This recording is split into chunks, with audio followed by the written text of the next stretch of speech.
Hey YouTube family, it's Dinko, the Utah Realtor. Is the great housing correction over with? Is it done? Or are we in the middle of it? You know I'm going to provide you the data, information, and analysis you're not going to be able to get anywhere else.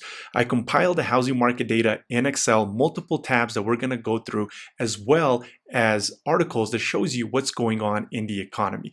Do me a favor, smash that like button. It'll really help the YouTube channel grow. And do yourself a favor, hit that subscribe button. That way you're notified when new videos drop. Now remember, Dinko, the Realtor, has your back anywhere in Utah. My contact information is down below in the description. So if we take a look at this data right here, we see that the amount of homes being sold year over year is negative. Now, before we dissect that information, I want to show y'all an article by CNN real quick. So let me go ahead and pop this up over here. So if we take a look at this article, I'm just going to summarize it. We are on the verge of having a third major bank collapse. After Silicon Valley Bank and Signature Bank collapsed about 5 or 6 weeks ago, First Republic Bank was going to collapse and it got bailed out by big Wall Street banks. And they are not doing too good. Their report came out and their deposits are down 41%, which caused their stock on Tuesday to tumble 49% and on Wednesday 30%. The article states that the FDIC is on the verge of repossessing them just like they did the other two banks. And now we're going to have a third major bank that's potentially going to fail. That doesn't sound peachy and dandy, does it? So let's go over to the information that I compiled on the Excel sheet right here. So if we take a look at what's happening with homes sold, we see January was negative 29% compared to a year ago. February was better at negative 15%. And then March got slightly worse than February at negative 21% from March a year ago. However, if we take a look at April, April doesn't look good at all. If we take a look, April so far has 2,234 homes that have sold compared to 4,000 a year ago, and April is almost over with. If we take a look right here, this is from April 1st through April 27th, and right here to the top left, 2,234 units have been sold. Well, that is actually a lot worse than it was a month ago. And let's say that we have a little bit of a rush towards the end with closings. At the end of the month, it usually is one of the busiest times. So let's say that that ends up being 2,800. I mean, that's going to be a lot of houses closing in just a few days. But if it does end up being 2,800, it is still negative 30% year over year, and it's going to be worse than March. Now, you're not going to get this information anywhere else. So remember, Dinko the Realtor has your back anywhere in Utah. And do me a favor, smash that like button, help me grow the YouTube channel. And also real quick, my YouTube fans out there, if you want to come to my movie event that I'm having for my client appreciation, it's going to be the new Fast and the Furious movie at 8 p.m. on opening night, Friday, May 19th. Seats are limited, so if you are interested, my contact information is down below. Send me a text, give me a call, and I'll make sure to put you on the list. Now, let's dissect this information of what's going on. And I want to show this chart right here. We've went over this chart a few times, so if you've been watching a lot of my videos, you might have seen it a few times.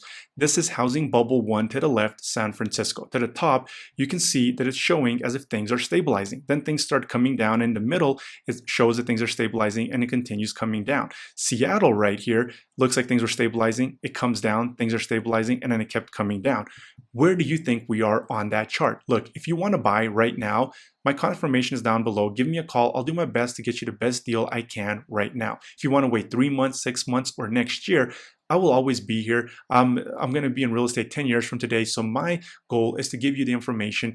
That way you are able to make that financial decision that you feel comfortable with, right? Life doesn't give us exactly what we want. It gives us options, and we have to take those options to try to get what we want. And that's what I'm trying to provide with these videos. So if we take a look at what's going on in this other, well, let me actually show y'all this real quick over here. So prices have started ticking up just a tad bit. Now, why would that happen? Well, one thing is right here to the right, we see new construction share of the market is 37% almost. So right now we have 1 out of 3 homes that are for sale on the MLS are new construction, and new construction solds are selling higher than they were a year ago, year over year in each given month. Well, if new construction is the highest share of the market that it's ever been, and we have the solds being the highest share of new construction? Well, a new construction home is always going to sell for more in the same neighborhood, the same area. So that potentially can be showing that prices are going up. Now, builders, they did to start the year, a lot of them slashed their prices by $70, $100, $120,000. And I have seen some builders increasing their prices by maybe about $10,000 or $20,000. Now, is that indicating that things are stabilizing? Well, we have to look at what's going on in the economy and what's going on with the solds. And if we take a look here, we see last year when it peaked in May at 600,000, look at July right under it. It's $564,000. Now, before we break this up a little bit more and go into that pricing of what's going on with the prices, and I'm going to dissect that really, really good, just want to show y'all what's going on in the car bubble. This is what I've been talking about, the car industry. So U.S. auto sale chain closes all locations. Right here, if we take a look, they closed 39 of its locations in 6 southern states. And the reason they closed them, I mean, this right here is just 2008, 2009 on a smaller scale. Businesses and financial publications have pointed to U.S. auto sales' recent poor performance in the bonds market. The company packaged its subprime car loans as marketable. They essentially put their bad loans with good loans, and once they started defaulting, the people that bought those securities, they said, whoa, what's going on? So Moody's downgraded their rating, and if that doesn't resemble 2008, 2009 mortgages where they compiled all the good ones and bad ones and started selling them, and cars, they appreciated. Cars are not an appreciating asset unless you have a classic. They went up 50%. So what's that going to do to an economy? We have to wait and find out. So all of this information is so that you have it, so you can figure out what you want to do, what you feel the best decision. And I'm going to be here to help you whenever that is. So right here in October, so peaked in May at 600,000, then right under it, 564,000 in July, October, 535,000, and December, $520,000. Now, if we take a look here, year over year, it's negative 4%, 4.5%, and 6.5%, January, February, and March. But if you take a look to the right over here, we see that $600,000, with whatever the price is right now, the $533,000, is still negative 11% year from the peak of May. Now, let's say that we right here end up at $540,000. And let's say in May we end up, let's say we actually peak in May at 550,000.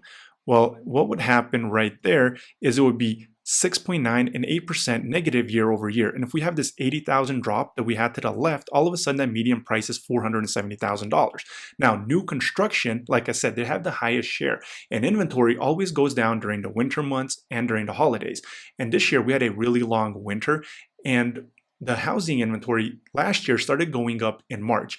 But when it did start going up, there was 2,000 homes on the market. And by October, the fall, there was over 10,000 homes for sale on the MLS. Well, right now, it didn't start going up the inventory until April. It started going up in April, but we had 6,200 homes on the market. And right now we're at 6,600. So it seems like inventory is starting to slowly tick back up.